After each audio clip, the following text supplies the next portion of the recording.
This episode of the Made in Spain podcast is powered by GoCo Energy, clean natural energy for life at the speed of go. Woo! Season 4, episode 4, Spirits, Saints, and Steins, how Spain does October. Aren't we so excited to be doing this episode with you today? And we have some contrasting views about some of this, so it's going to be a really great episode.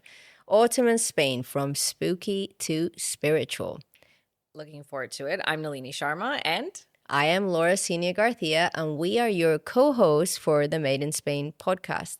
Please, please, please, if you haven't already, subscribe, follow, write to us in the recommendations. Let us know what your thoughts are on the podcast so far. Every interaction that you have with us allows us to make this podcast even better. So we appreciate you and love our audience and hope that, we can continue to do this amazing podcast for you. Yeah, we need your support. Absolutely. And we want to hear from people too. Of course. And sometimes we do hear from people, and that's one of the reasons we go visit the places that we do visit. So I guess you could say, to start this episode off, that October in Spain is really a season of contradictions for many, many reasons. I would say so. It's not just the push and pull of weather, because you have really warm days, but then you're starting to get rain.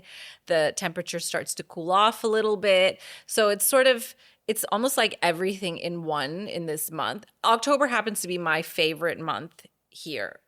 I really love October here. What makes it your favorite month? Do you think it's I think it's temperature, the temperature. Vibe? The temperature. It's the temperature. I also like fall. So, I mean, people often think that Spain is just hot all the time, but it isn't. It's not tropical. It's considered almost subtropical. So you actually have seasons. You have a autumn season. You have a winter season, even though it's short, spring and summer.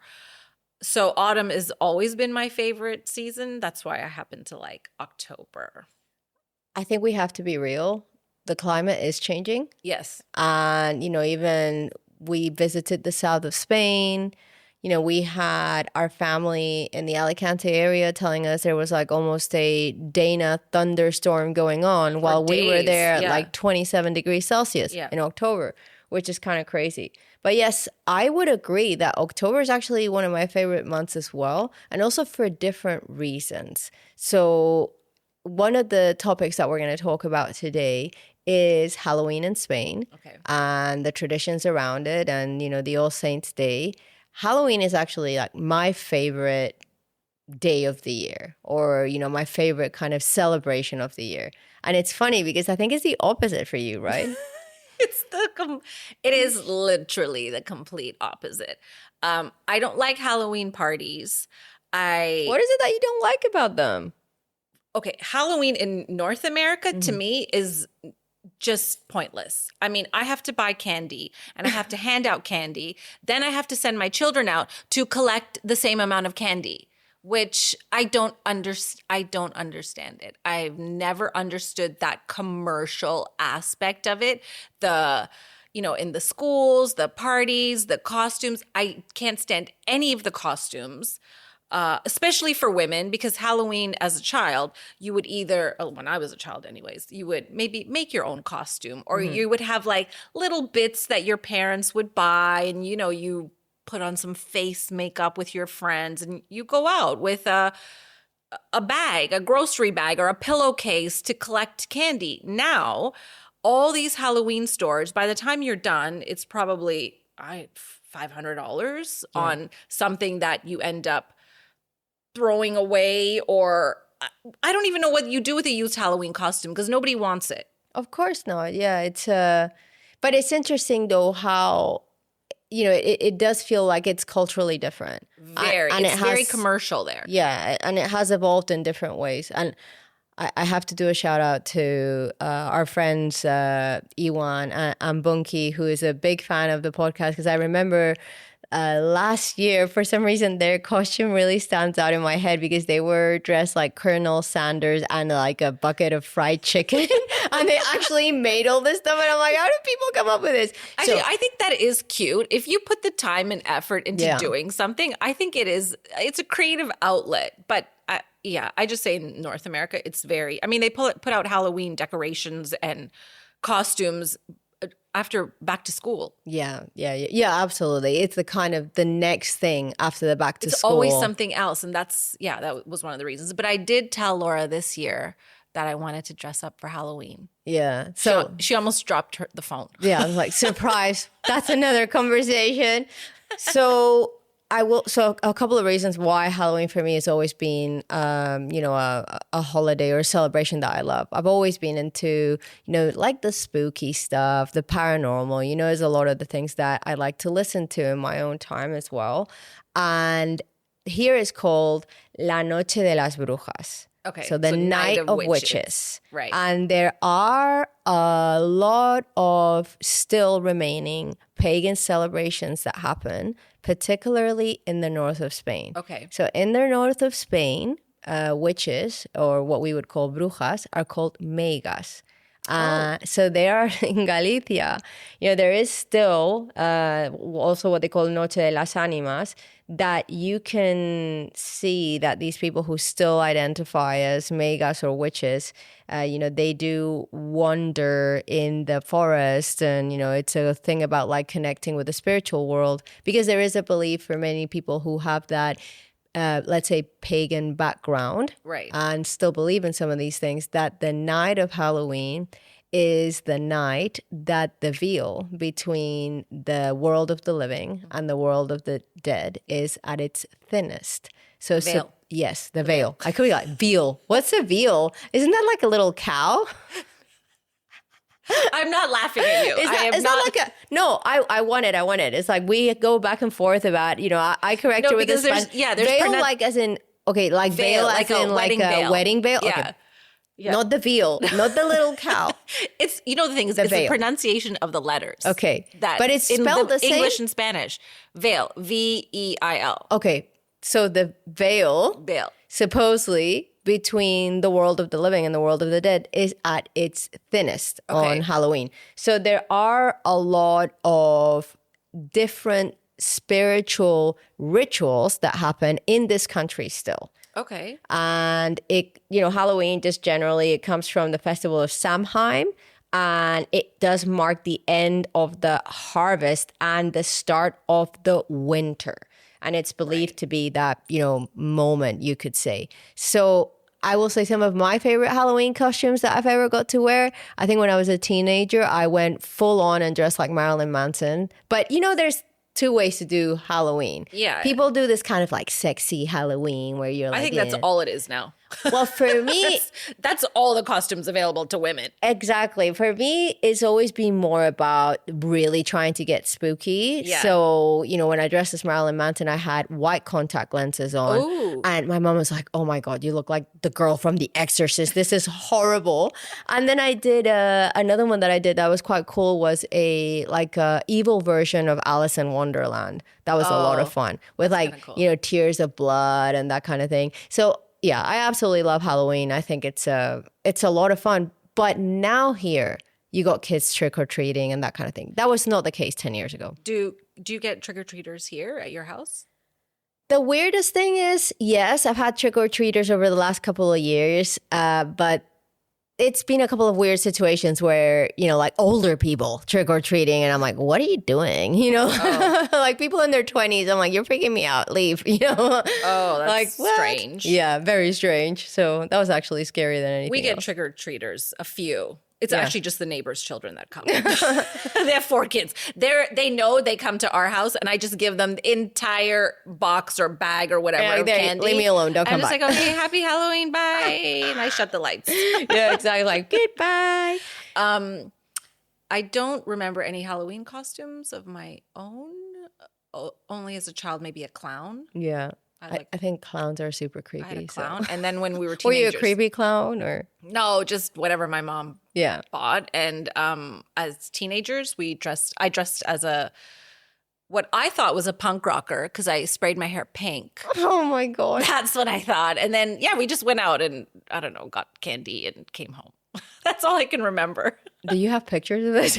I do. I want to see it. With pink hair. So when we were doing the preparation for the episode, I did have to laugh thinking about, the past basically. And when I think about when I was able to do Halloween, was teenager, early 20s.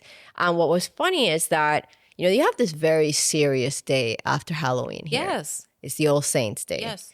Now, Halloween, if it fell in the right time of the week, was a big party night. Like you go out and party, and as you know here, that means very late. And then the following morning, you get up and you have to do this very somber activity, which is you go to the cemetery. You have to go clean the graves of the people who are your loved ones who are no longer there. You respect your loved ones. You take flowers. I think it's the day of the year that flower shops make the most money. It's actually, I was telling your mom this yesterday that I happened to be at the local weekly market a couple of years ago, and it was just how All Saints fell. Yeah. So I guess they were buying the flowers either for that day or the following day. And I have never seen that many abuelas at the flower market. Abuelitas. It was like 5 deep, and they're all fighting for the flowers, and it's never like that. I'm by myself when I go. I get my flowers and I leave. It was insane. I did not know what they were doing and why it was that busy. And then I went to pick up a bunch of flowers, and one of the grandmas said, "No, you can't get that." Yeah. And she's like shouting at me. And I realized after, because there's certain flowers that are considered unlucky or that you would not put on a headstone or a grave or anything like that. And I said, "Oh, I'm sorry. I bought what she told me to buy, even though they were just flowers for the house, for the kitchen table." But it was, and then as I was driving home, I started to see some signs, and I said, "Oh, okay, I understand now. This is something that they celebrate on this day for their loved ones who have passed." So it's the 1st of November, and it has been one of the most sacred family holidays since the 8th century. Yeah. So it's got a lot of history behind it. I will say quite a bit of it is also around social pressure, meaning that, if you go to the cemetery and you see a grave that has not been looked after, there's no flowers, and, God forbid that someone knows you and that knows that you didn't go and take care of that is actually something to be ashamed about here. Yeah. So there's a lot of social pressure around it. I do think generationally it's starting to change a bit. A lot of younger people don't like to go to the cemetery. They don't think it's necessary and all that. But here, like the abuelitas and the abuelas, they're going to make a very big deal out of that. It's not a day of celebration. It is a day of, reflection, a day where you honor the people who have passed.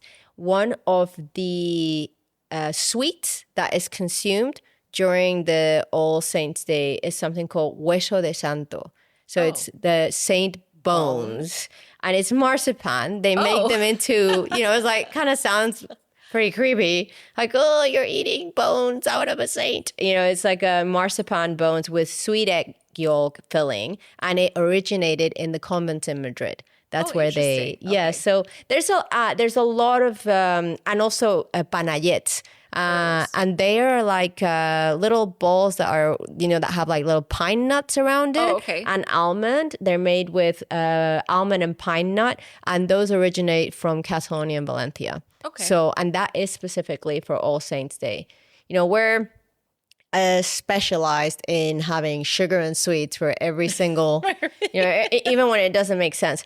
So one thing we wanted to make sure that people understood is there's a huge difference between All Saints Day here in Spain, which is November 1st, right after Halloween, and El Día de los Muertos. Yes. Do you want to talk to us a little bit about that, Nalini? Okay, so Dia de Muertos is on the UNESCO's list of intangible cultural heritage of humanity. Now, it's an Aztec celebration or custom from 3,000 years ago.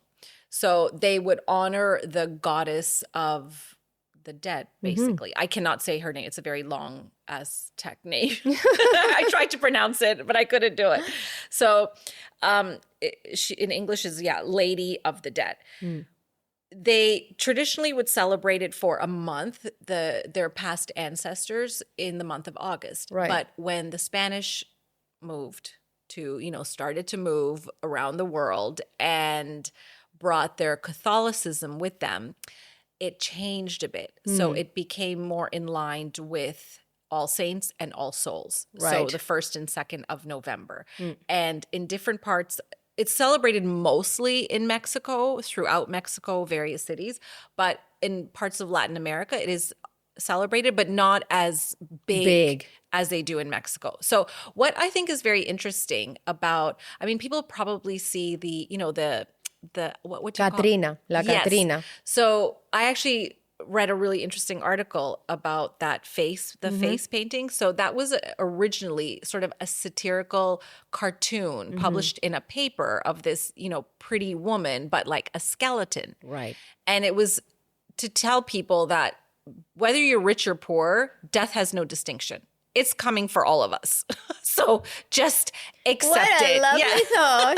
But I actually find, in a way, though, it is, and I mentioned to you, I find sitting in a cemetery, I'm not going to say like pleasant, but I find sitting in a cemetery quite calming and relaxing. Right. I think there is something about accepting that we're all going to die, understanding that that is where we're headed, that also makes you more grateful for the experiences that we get to have. So for me, I know some people are kind of creeped out by these days, but that's why I actually think they're a good reminder of what we're lucky to experience in our life. Well, also, I think it gives you a chance, the way that it's celebrated in Mexico. It gives families a chance to celebrate, pause, and to have that closeness with the ones that have passed, it is sort of a party-ish way. They drink and they have a parade, etc. And there's a festivity to it, but it's all behind the fact that they are honoring their loved ones. And you get to have that connection with them that day. So apparently on the 1st, they have an altar. Right. So they, in their homes, where you would make the special food of your loved ones that have passed. So what they liked. What they liked. Cool. So you do, I find it very... I don't know. It's to me, it's the same as if a recipe is passed down from your grandma or your mom. Maybe it's not your favorite thing, but by making it, it makes you feel close to what they've passed on to you. So they'll put their favorite fruits, their food. They'll play music, maybe a book. Each family has their own way that they do it. They have a parade. The towns have parades. They have the sort of those funny looking skeleton, like the one you have this there. One that's here. So, if you look at it, you think it's, I don't consider it scary. Not at all. I actually, and that's the reason I bought that one. I just love the colors. I mentioned that I actually bought that on a trip to Mexico for work in Mexico City. Yeah. And it just talked to me. I was like, it's like so colorful. Yeah, and that's what they try to do. The special flower that they use are marigolds. Oh. So for the color. So marigolds have a very strong smell.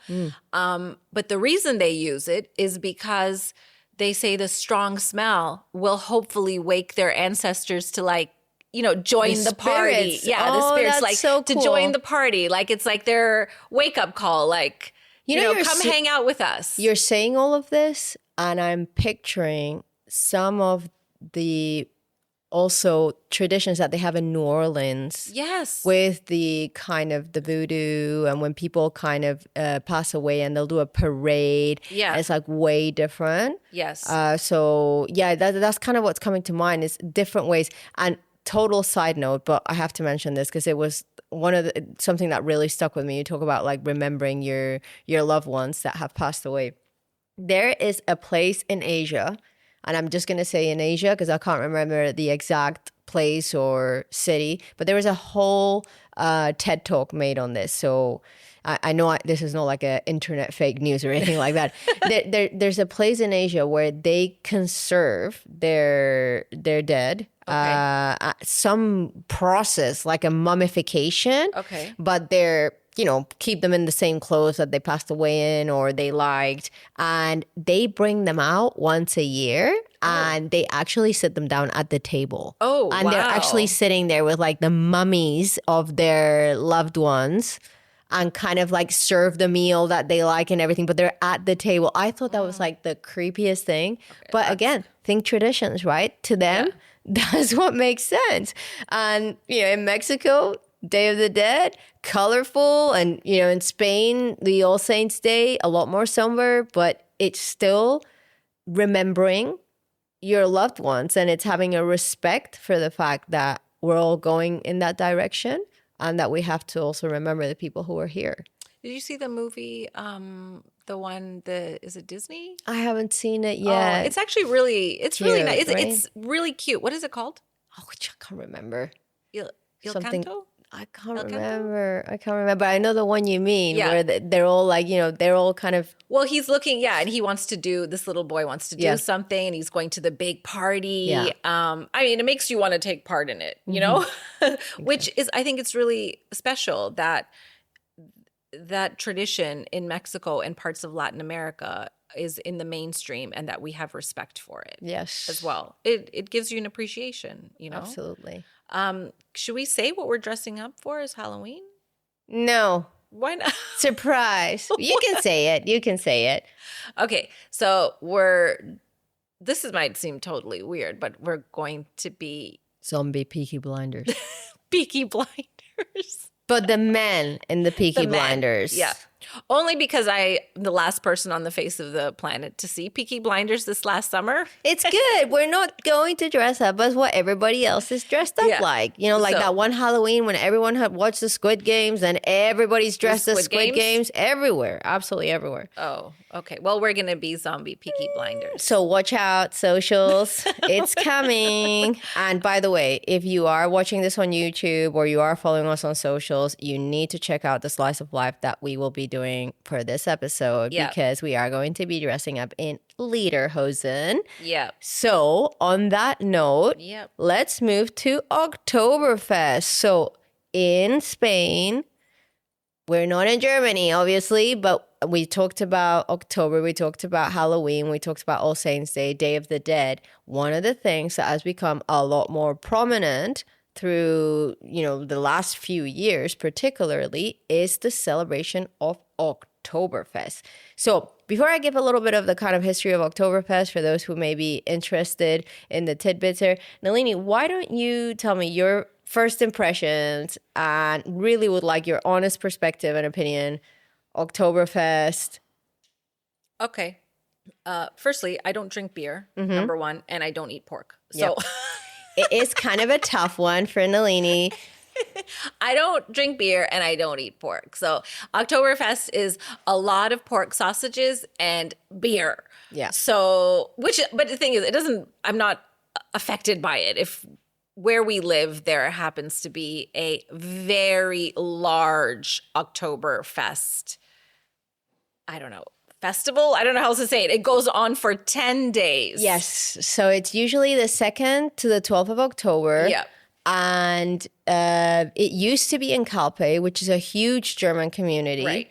But Lanuthia, has a very, very strong infrastructure and, somewhere where it can hold a lot of people, etc. So Calpe still has like a smaller Oktoberfest, but the big Oktoberfest came here to Lanuthia.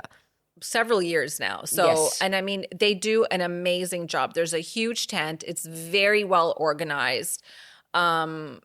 It's free. It's free to get in. Obviously, you buy your. I think at some point they charged but now they're not charging an entrance anymore. No, the parking is super easy. They have buses that take people there or taxis to get you home after. They bring in German bands that play the Oktoberfest music. People dress up in the lederhosen. Proper lederhosen. Proper. Not like the ones we're going to be wearing for the slice of life. Proper lederhosen. There's a lot of German people that congregate and people from all over the place, right? Yeah. And I would say, I mean, despite the fact that I don't drink beer and I don't eat sausages,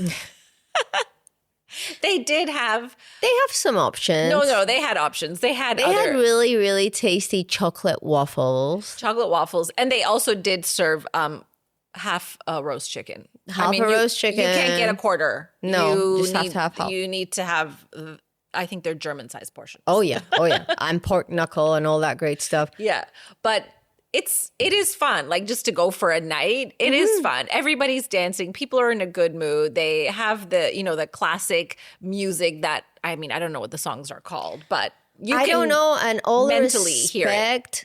I loved the people who like the Oktoberfest music, but for me, like, I can take it for about 30 minutes and then I need out. And I understand that this is very much like a cultural thing. Of course. Of course, if you are in Munich, and I was actually there a few years ago, right before Oktoberfest, the week before, you could already feel it. It's such a big deal, right? Yeah. So let's go to because this was actually quite interesting when I first found out about this. It's very unique, the background behind Oktoberfest, because from the outside, it just looks like beer. You get to October and you drink copious amounts of beer.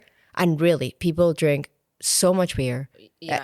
I like beer, but I can't drink more than a certain amount because there's just no capacity in my body to be able to, like I drink a liter of beer, where is it going to go?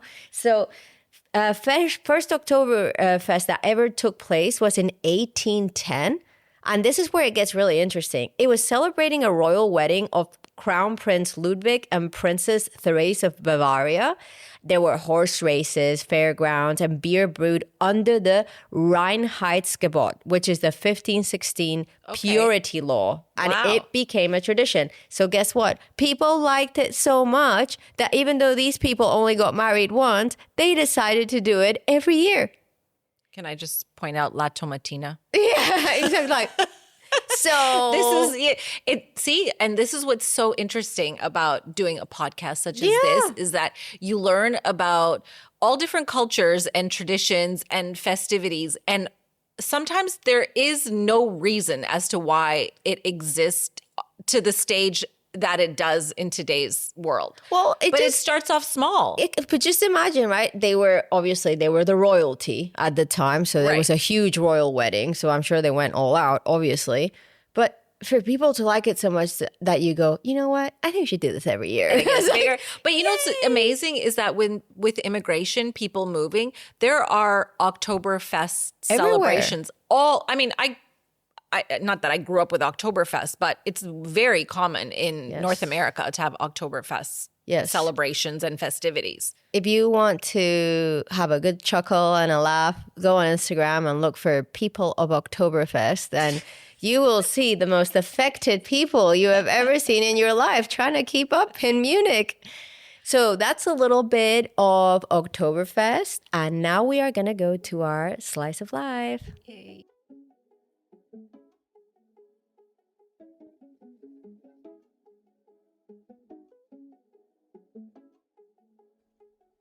So before we dive into our slice of life, quick shout out to our amazing partner, GoCo Energy. You have to try this. That's right, Laura. GoCo is energy done right, made with coconut water, natural caffeine, and real fruit flavors. No crash, no jitters, just clean, feel-good energy that actually tastes amazing. It's perfect, right? Whether you're working, traveling, or just keeping your creative spark alive, basically it keeps you in that go mode.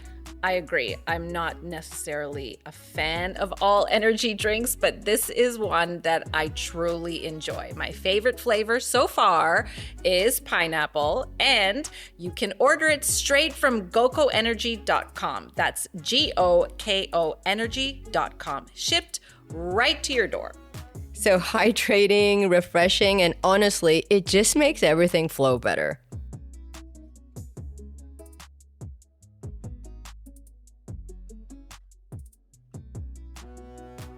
Slice of life. Yay. Before we get into anything, we should just mention that we have a brand new sponsor, GoCo. Yes. Which, we've talked about them if you've been following our social media. Super excited to have them on board. It is a very clean energy drink. It has, I think, about 80 calories, about 95 mg of caffeine.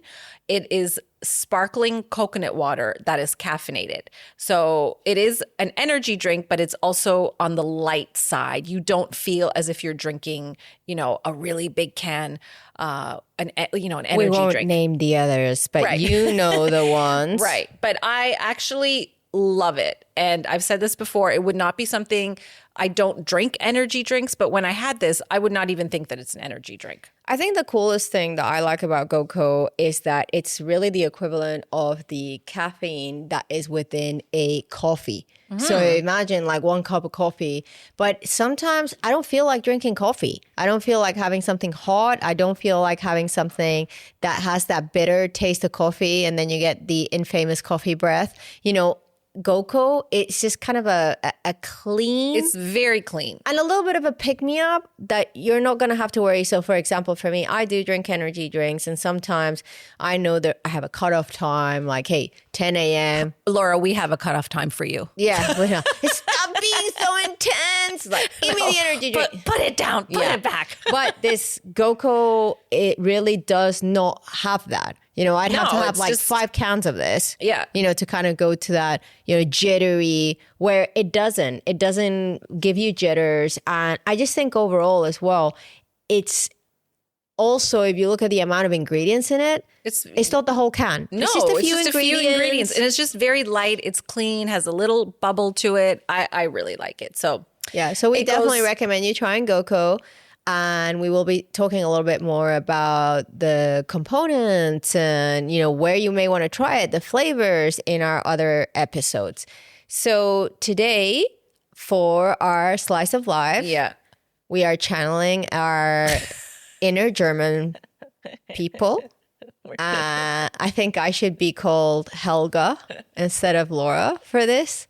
We are wearing our lederhosen. Come on. You have to go check this on our socials. No, we wanted to wear this to Oktoberfest, to actually wear it to our Oktoberfest evening. However, it didn't arrive in time. So we thought we would just wear it for our slice of life. Yeah, our slice of life. And you're going to pour a beer. Yes. So I am pouring a German beer. Okay. From Munich. So this is a Munich beer, which is where, like Oktoberfest kind of really comes from. This is called Franziskaner. Oh, okay. So again, Nalini doesn't like beer. So I'm going to pour just a little bit. I'm just going to, I'll smell it. Ooh, it's a lot of foam. Is that good?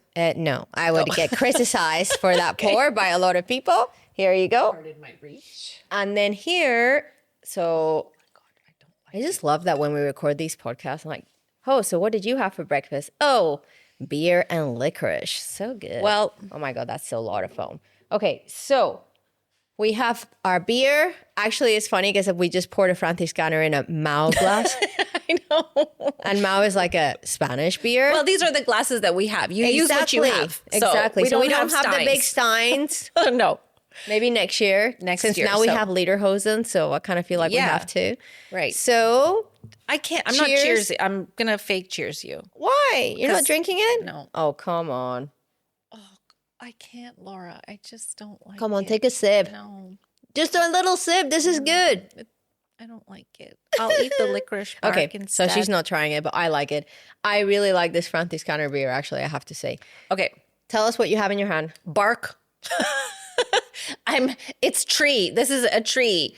It is the licorice bark that we actually bought at Oktoberfest. What is it called in Spanish? Regaliz. Right. Okay. So right. Right. That's what you call it. That's what it's called.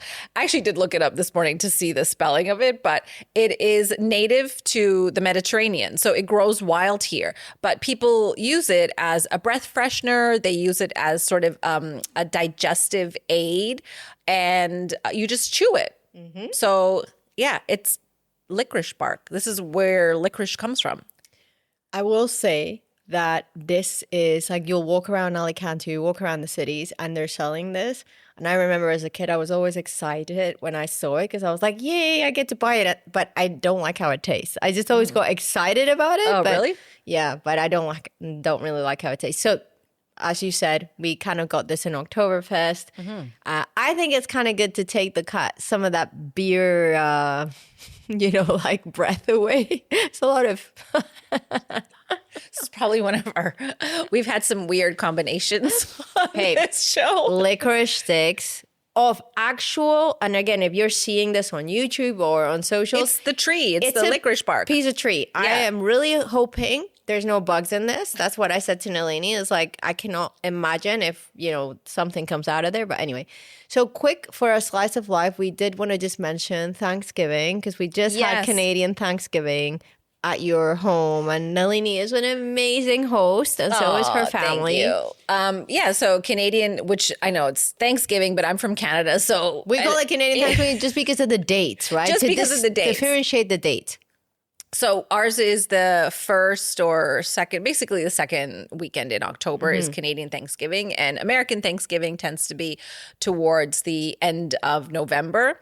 American Thanksgiving is actually, I think, probably the biggest celebration on their calendar year. I believe so. I think it's bigger than Christmas. In a way. So because once you have that sort of long weekend, Thanksgiving long weekend, you immediately then go into the whole Christmas, the decorations. That's why they always have that Black Friday sale on towards the end of November. But typically for Thanksgiving, you make, a turkey or a ham. We had turkey and all the sides. I like all the sides more so than the turkey, but, you have the potatoes, you have salads, you have sweet potatoes. Your mom made a lovely pumpkin pie. I just love the fact that for me, and I love that's what you focus it around as well, is around Thanksgiving. It's around gratitude. It's around being thankful for the things that we have, even during the tough times. Yeah, and I think it's also a nice inclusion of just the people that you have in your life. Yes. You have them over. And the reason I always sort of preferred Thanksgiving over, let's say, a Christmas lunch or something like that, simply, it's not even the food. The food's very similar that I would serve at Christmas. It's just the fact that it represents change. Yes. And it's the changing of the season. It's sort of, and the kids are in school. It's the beginning of, they're in school now. It's a new school year. You're looking forward towards the end of the year, and you're taking that pause to be with your friends, your family. You do something maybe. In Toronto, I would go, take the kids to a pumpkin patch, or you go on a nice fall walk. You do something family-oriented. Yeah, and you're just there to really appreciate what you have, and you don't have to exchange gifts, and I was going to say, I think what I love about Thanksgiving, and we don't have Thanksgiving here in Spain, but we have adopted doing Thanksgiving because we love the holiday, is I think what's really cool is that it's not a commercial holiday. No. There's no buying of stuff, other than obviously food. But there's no kind of also you're not competing against 20 other Christmas parties. No, it's just like a nice lunch that you have or a dinner. So yeah, I'm really glad you guys were there. It was nice. Beautiful. Are you ready for the sentence of the day? Yeah. I'm going to hold my I'm going to have another licorice stick. Hold your licorice. Yeah. Hold your licorice. The sentence of the day today is: no hay octubre sin trueno, ni santos, sin duelo. No hay octubre sin trueno, ni santos sin duelo. October with no saints. No. So trueno. Mm-hmm. I don't know that word. It means I can't think of the word in English now. Like in a storm. Lightning? Thunder. Yes. Thunder. Okay. So in October, there's no October without thunder. Okay. Nor saint without sorrow. Oh, that's a good one. Yes. You don't need to translate that because it's really true. The meaning is change is natural. Storms and reflection are both part of the season. Yeah. I was like, nice. oh, how perfect is that one? Aww. So, no hay octubre sin trueno, ni santo sin duelo. Oh, that's a nice one. So we have reached the end Yes. of our episode today. Thank you very much, everybody, for coming along with us. We can't wait till our next one. And our next episode, we are going in a really different direction. Quite literally. Yes, totally different direction. So we are going to head south. We're going to start heading south to Jerez. Yes. And we're going to be talking about the Royal Andalusian Art Equestrian School. Yes. It is a mouthful. But can't wait to be sharing that with you. All right. Thank you for listening. Bye for now. Bye for now. The Made in Spain podcast is fueled by GoCo Energy, refreshingly real energy that keeps the good vibes going.